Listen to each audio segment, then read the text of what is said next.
Hello everyone, कैसे हैं सब लोग। स्वागत है आप सबका केमिस्ट्री ब्लॉग्स पे। मैं डीएन यादव। आप लोग देख रहे हैं फिजिकल पावर सीरीज। अपना टॉपिक चल रहा है सॉलिड स्टेट और पिछली क्लास में आप लोगों ने सीखा था packing in 1D 2D and 3D। हम बात कर रहे थे स्पेस को किस तरह से अरेंज किया जाए कि क्यूबिक सिस्टम, हेक्सागोनल सिस्टम, इनके यूनिट सेल हमें मिले।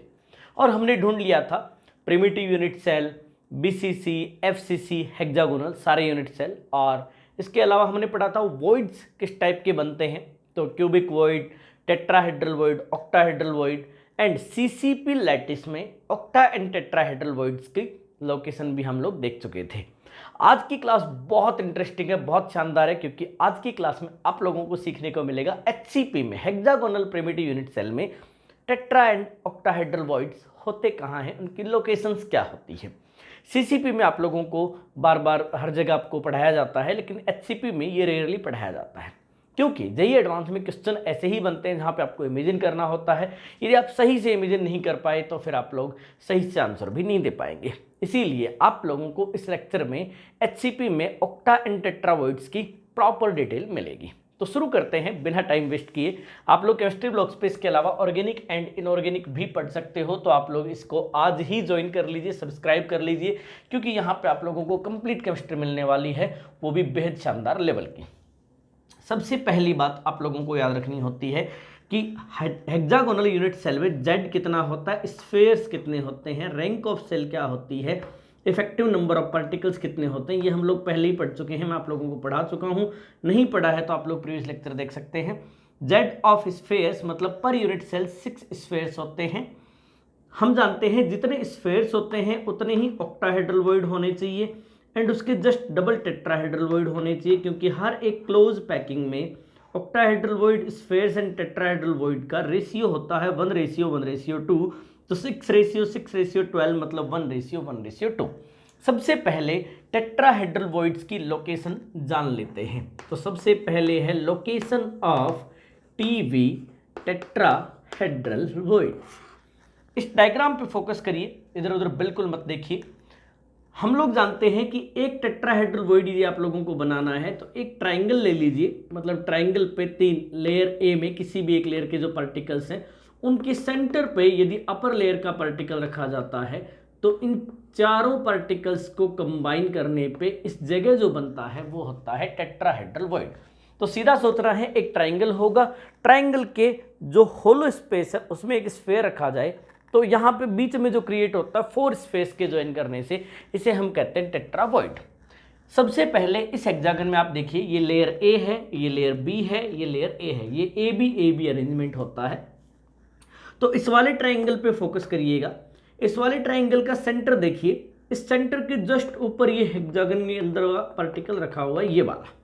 इसका मतलब इसके और इसके बीच में ये सब ये ज्वाइन करता है, ये इसको ज्वाइन करता है। अपन ने जब हाइट को डिराइव किया था तो आप लोगों को याद होगा कि ये पार्टिकल इसको टच करता है, ये इसको टच करता है और ये इसको टच करता है, मतलब ये इस ट्राइंगल के ऊपर रखा हुआ है। इसका मतलब इस पॉइंट पे एक टीवी बनता है, टेट्राहेड्रल वॉइड बनता है। ऑब्वियसली सेम ये स्फेयर भी इसको टच करता है, तो यहाँ पे भी जस्ट यहाँ पे इस और इस लेयर के बीच में इन ट्राइंगल पे ये स्फेयर रखा हुआ है। इसका मतलब एक टेट्राहेड्रल वॉइड यहाँ बनता है। अपन टेट्राहेड्रल वॉइड को एक ट्राइंगल से रिप्रेजेंट कर रहे हैं। This triangle is the tetrahedral void.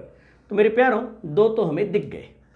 अब यदि एक कॉन्सेप्ट जानते हो आप लोग, तो लेयर बी के जो टेट्राहेड्रल वॉइड्स का स्पेस होता है उस पर स्फेयर रख के और लेयर ए को वापस रिपीट किया जाता है, मतलब बी के टेट्राहेड्रल वॉइड्स पे लेयर ए बनती है, ऐसे ये लेयर भी इसके टेट्रावॉइड्स पे बनती है। तो इससे एक सीधी सी बात है कि हर स्फेयर के जस्ट नीचे, ऐसे हर स्फेयर के जस्ट ऊपर क्या होगा, एक टेट्रावॉइड होगा। क्या हम इसे इमेजिन कर पाएंगे? तो देखते हैं, फोकस करिएगा जहां मैं कहूं। ये वाली ग्रीन लाइन आप लोग देख रहे होंगे, ये एक एज देख रहे होंगे आप लोग इस हेक्सागन का। यदि आप इन स्फेयर्स को इसी रो में, मतलब इसी लेयर में इस पार्टिकल से, भाई इस पार्टिकल का नेक्स्ट पार्टिकल तो आएगा ना, तो ये पार्टिकल ये इस यूनिट सेल से बाहर है। ध्यान से देखना, ये यूं है टेढ़ा, मतलब इस वाले एज पे देखिए बाहर की तरफ निकलता हुआ ये पार्टिकल। तो ये एक ट्राइंगल बना, इस ट्राइंगल के जस्ट, मतलब आप थोड़ा सा और बाहर निकालने आपका मन कर रहा है तो यूं ये आपने एक पार्टिकल बना लिया। आप ध्यान से देखते रहना, बस आप लोगों को बढ़िया से समझ में आ जाएगा, बढ़िया से समझ में आ जाएगा। तो देखिए ये एक ट्रायंगल बन रहा है, इस ट्रायंगल के सेंटर के जस्ट ऊपर एक स्फेयर रखा हुआ है, मतलब यहाँ पे एक टेट्रावॉइड बनेगा। ऐसे ही इसके जस्ट नीचे यहाँ भी स्फेयर रखा हुआ है, तो यहाँ भी एक टेट्रावॉइड बनेगा। तो ये दो टेट्राहेड्रल वॉइड हर एज पे बनते हैं। जैसे आप देखिए यहाँ से इस वाले पे फोकस करो, इस वाले एज पे, तो आप देख पाओगे, देखो यहाँ एक पार्टिकल है, ये एक ट्राइंगल बना, इस ट्राइंगल के जस्ट ऊपर एक स्फेयर रखा हुआ है, इसका मतलब एक टेट्राहेड्रल वॉइड यहाँ बनेगा, एक टेट्राहेड्रल वॉइड यहाँ बनेगा। ऐसे आप इस पे इमेजिन कर सकते हो। इस वाली लाइन पे, इस वाले एज पे देखिए, तो इस वाले एज पे नेक्स्ट लेयर के दो पार्टिकल्स आप लोगों को यहाँ दिख जाएंगे मेरे प्यारों, और यहाँ से आप लोग इसके ऊपर फोकस करिए। इस ट्राइंगल पे एक स्फेयर यहाँ रखा हुआ, मतलब एक टेट्राहेड्रल वॉइड यहाँ बनेगा, ऐसी एक टेट्राहेड्रल वॉइड यहाँ बनेगा। अब सीधा सीधा बना देते हैं, क्योंकि हमें समझ में आ गया है कि हर एक एज पे दो टेट्राहेड्रल वॉइड बनाने हैं। ठीक, तो हर एक एज पे आप लोग दो दो टेट्राहेड्रल वॉइड बना दीजिए। ये हर एक ट्राइंगल का मतलब एक टेट्राहेड्रल वॉइड है। ठीक, तो कुल मिला के हमने 6 एजेज हैं, 6 एजेज पे 12 इस तरह के ट्रायंगल हमने बना दिए। ट्रायंगल का मतलब यहाँ पे टेट्राहेड्रल वॉइड है। इतने समझ में आ गए होंगे। ऐसे ही थोड़े और टेट्राहेड्रल वॉइड बच गए, उन्हें और दिखाता हूँ। आप लोग देखिए, ये शेडेड आपको एक ट्रायंगल दिख रहा है, बहुत अच्छे से आप लोगों को शेडेड ट्रायंगल दिख रहे होंगे। इस शेडेड ट्रायंगल के जस्ट ऊपर ये एक पार्टिकल रखा हुआ है, इसके जस्ट सेंटर के ऊपर रखा हुआ है ये, इन तीनों को ये कांटेक्ट करता है। तो इसका मतलब इस पार्टिकल और इस ट्रायंगल के बीच में यहाँ एक टेट्रा पक्का बनता होगा। सेम ऐसा आप इस पे इमेजिन कर सकते हैं। यहाँ फोकस करिए तो यहाँ भी एक टीवी बन रहा है, ये एकदम अलग है जो आपने अभी भी देखे थे। ऐसे आप इस ट्रायंगल से देखिए तो यहाँ एक टीवी बन रहा होगा, and same is valid for this part layer A and B, upper वाले पोर्शन में। ये एकदम इस ट्रायंगल के सेंटर में है, मतलब यहाँ पे एक टेट्रावॉइड बन रहा है। ऐसे ही आप लोग देख सकते हो, इसके जस्ट ऊपर यहाँ एक टेट्रावॉइड बन रहा है, और ऐसे ही इसके जस्ट ऊपर की साइड यहाँ एक टेट्रावॉइड बन रहा है। ये बहुत इंटरेस्टिंग है। ये सभी टेट्रावॉइड्स, ये तीन जो टेट्रावॉइड्स हैं, ये सेम लेयर में होते हैं। ऐसे ये तीन टेट्रावॉइड्स भी सेम लेयर में होते हैं, तो प्रेजेंट इन सेम लेयर। लेकिन यहाँ जो ये टेट्रावॉइड बना, अब थोड़ा सा कंपेयर कर सकते हो आप लोग, लेयर बी एंड ए के बीच में ये तीन टेट्रा बने, लेयर बी एंड ए के बीच में ये टेट्रा बना, ये और ये टेट्रा डिफरेंट डिफरेंट लेयर में होते हैं। मतलब इन तीन के बीच में ये नहीं है, ये थोड़ा सा कहाँ की साइड है, ऊपर की साइड बना हुआ है। तो आप इसको और इन तीनों को कंपेयर करोगे तो ये कुछ ऐसा सीन है, तीन टेट्रावॉइड एक ही लेयर में बने हुए हैं यहाँ पे, और एक टेट्रावॉइड इनके बीच में जरा सा ऊपर की साइड, जरा सा ऊपर की साइड यहाँ एक बनता है। तो मेरे प्यारों, इस तरह से 4 होते हैं इन दोनों लेयर के बीच में, 4 होते हैं इन दोनों के बीच में, ये 8 तो होते हैं between the in the unit cell.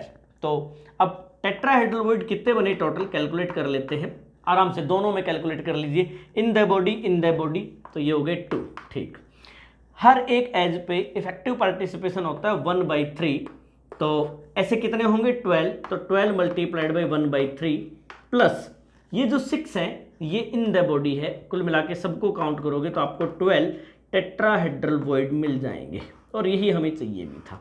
एक और चीज़ देखते हैं, डिस्टेंस।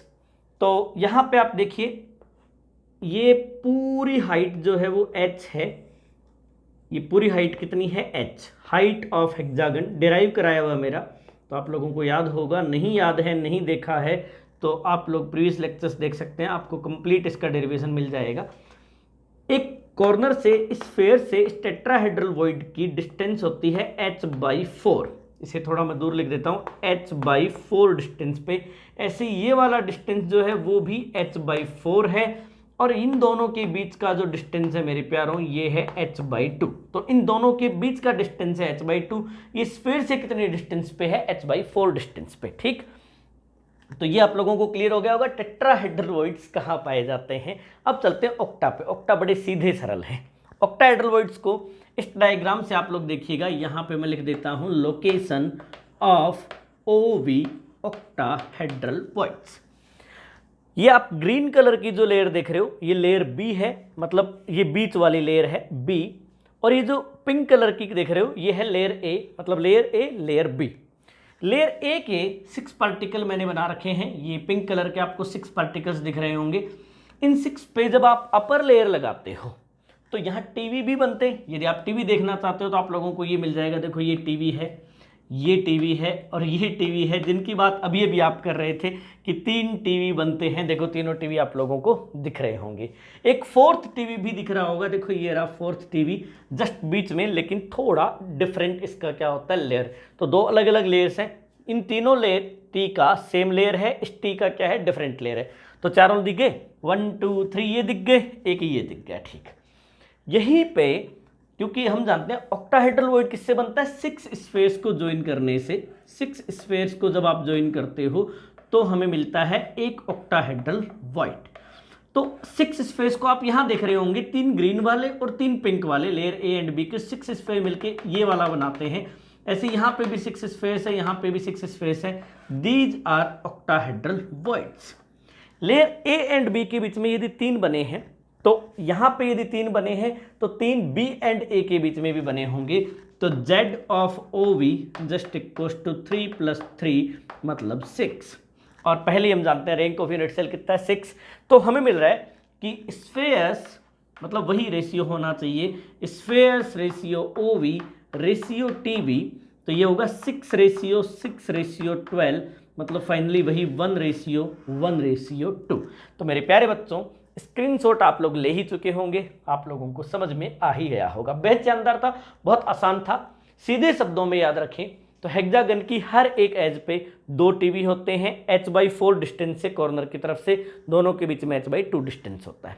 ऐसे लेयर ए एंड बी के बीच में मतलब लोअर हाफ में आप देखोगे 4 टेट्राहेड्रल वॉइड होते हैं, अपर हाफ में भी 4 होते हैं। ऐसे ऑक्टाव नीचे वाले पार्ट में भी 3 होते हैं, ऊपर वाले में भी 3 होते हैं। तो मेरे प्यारे बच्चों ये बहुत इंटरेस्टिंग था, सरल था, सीधा था, गाय जैसा था। आराम से आप लोगों को समझ में आ गया होगा। यदि आपने एंजॉय किया तो वीडियो को लाइक कर देना, इससे मेरे को खुशी होगी।